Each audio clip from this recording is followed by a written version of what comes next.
The first generation iPad Air, which came out in 2014, had a pretty good run. But there are a lot of users considering upgrading. We'll compare it to the new consumer's favorite iPad Air, which is the iPad Air 3 or the third generation, which came out last year. I know the obvious answer to this question is yes, you should upgrade it in 2020.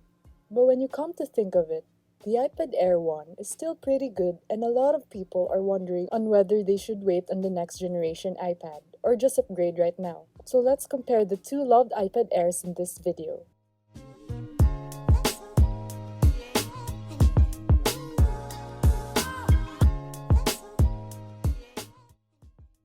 Hi guys, Remy here again. And let's dive right into the comparison. First, let's compare their key specifications, then their pros and cons, and lastly, if you should upgrade. So in comparison, the iPad Air 3 is slightly bigger in body, quite noticeable, but that is because of the screen size difference, which we will discuss in a bit. For its thickness, the iPad Air 3 is slimmer by a millimeter, and for the weight, it is also lighter, which is great given the fact that the iPad Air 3 is larger in size and screen, but slimmer and lighter, gives it an edge and advantage in terms of portability and comfort of use for long durations. The iPad Air 1 has a 9.7-inch IPS LCD display and a total screen-to-body ratio of 71.6%, which in today's standards is quite large in bezels. Also, it has a screen resolution of 1536 by 2048 pixels and 264 ppi or pixels per inch, which is quite great in its time. But now, with new sharper displays, you can easily notice the pixels when you take a closer look. It also has a scratch-resistant glass and audiophobic coating for protection, which is great. It has a 10.5-inch screen and is also an IPS LCD display.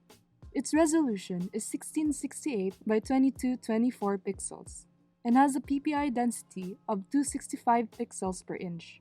Its screen-to-body ratio is 78.3%, which is better than the iPad Air 1. It still has quite the bezels but much thinner. Compared to the first generation iPad Air, which is great as you have the device that you can have a nice grip with its bezels, but at the same time not sacrificing its appearance, giving you a sleeker, more updated look. And although their PPI or pixel per inch are quite similar, in real actual experience, their individual viewing experience are hugely different because of the difference in screen resolution. You cannot notice any pixels in the iPad Air 3, but in the iPad Air 1, you can notice them when you take a closer look. And last thing I noticed on their display is that the iPad Air 1's display is not laminated, which means it has a little gap from the glass and gives you a feel that you're not touching the screen. That's not the case in the iPad Air 3 as it is laminated and there's no gap under the display. This may not be a factor for a lot of consumers, but for some, this can quite be a deal breaker to ditch the iPad Air 1. Now we go to the internal system.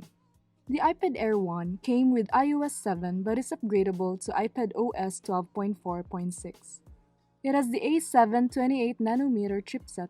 It has a 1.3 GHz dual-core and quad-core for its GPU or graphics. So in general, the internals of the iPad Air 1 is quite outdated and it is evident in real-world usage. It is quite laggy for today's apps, and when you open an app, it takes a while to open. Meanwhile, for the iPad Air 3, it comes with the iOS 12.1.3 but is upgradable to iPad OS 13.4. It had the Apple A12 Bionic 7nm chipset.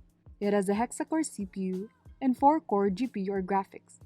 In real-world performance, the iPad Air 3 performs excellently and you can use any app you throw at it. In real-world performance, the iPad Air 3 performs excellently and you can use any app you throw at it.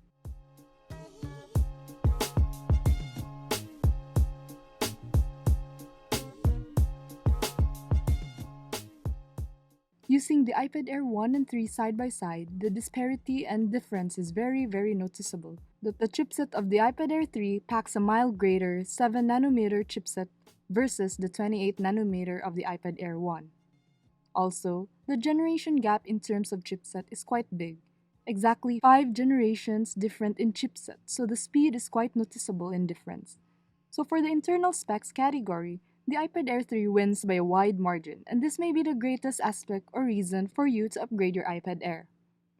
Next comparison is for the cameras. The first generation iPad Air packs a 5 megapixel camera with f2.4 aperture. It has HDR capabilities and can record videos of up to 1080p at 30 frames per second. For its front camera, you have a 1.2 megapixel camera and can record videos up to 720p at 30 frames per second.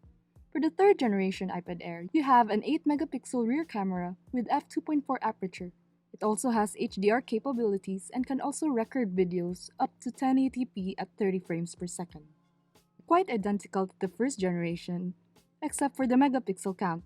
For the front-facing camera, it has 7 megapixel HDR capabilities and can record videos up to 1080p at 30 frames per second. So as I stated in my previous video, the camera on the iPad doesn't really matter and it's just a nice additional feature that I know I can use when the situation calls for.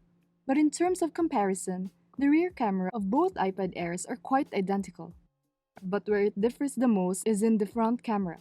Selfies and videos taken from the front camera is simply better on the iPad Air 3. In terms of real-world quality, taking into account the huge megapixel boost and higher video capabilities. But like I said, this may not be a deal breaker as having an average or poor camera on an iPad Air doesn't really matter for the average consumer, as iPad Airs are not really for taking photos, for most of us. Second to the last is the battery. The first generation iPad Air packs an 8600 mAh battery compared to only an 8100 mAh on the newer third gen iPad Air. But taking into account the life of the first generation iPad Air, the battery is certainly not at its maximum capacity and may be lower. Also, factor to the battery and usage is the chipset. Having an older 28nm chipset for the first generation iPad Air means your power usage is not quite efficient and power-friendly, as that of the 7nm chipset of the third generation iPad Air. So do not get deceived at their respective batteries because a lot of factors can take into place. In real-world usage, the third generation iPad Air lasts longer obviously, but amazingly, the iPad Air 1 holds its own well and can get me through 6 hours easily. So factoring its age and internals, the screen time and power usage of the first generation iPad Air is quite still good in today's standards. And upgrading to the third generation for battery is not the most compelling reason because again, the first generation iPad Air's battery is still extremely good. Last key spec we will discuss is the memory and storage, and we will compare each of their base storage. The iPad Air 1 has a 16GB base storage and 1GB of RAM. That is quite small and unacceptable in today's standards since when you factor the system memory, you will only be left of around 10GB of memory. The RAM too is quite small and will enable you to only use minimal apps at a time. In today's apps, the base storage and RAM of the first generation iPad just won't cut it. Meanwhile, for the third generation iPad Air, you have a base storage of 64GB and 3GB of RAM. This for me is the optimal base storage because for one, apps have been more RAM hungry and storage hungry. But in hindsight, you have the iCloud that you can always back up your files. So the 64GB is simply enough for all your important and necessary applications and file and some more. So this could be another reason to simply retire the iPad Air 1 and upgrade to the newer iPad Air 3.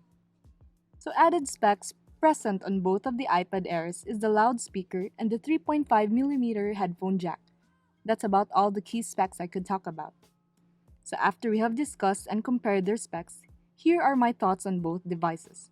If you have the iPad Air 1, do not just conclude on upgrading, but also consider your usage because each one of us has different usage on their iPad Airs. For some, maybe the iPad Air is just for media consumption or light games or office presentations. Not a lot of people use heavy apps, and if you're one of them, I have news for you. You can still retain the iPad Air 1 for at least a year or 2 years max. As long as your applications only require iOS 12 or below, you're still good to go because for one, you still have great battery. Next is you can still run low to medium apps. And next is if your iPad is only a side tab, then by all means do not upgrade. What people must realize is different people have different needs and I know a lot of people who can still be productive with the iPad Air 1. But if you're the opposite of what I just described, then you certainly have all the reasons to upgrade. And what's great is that the iPad Air 3 is only a year old.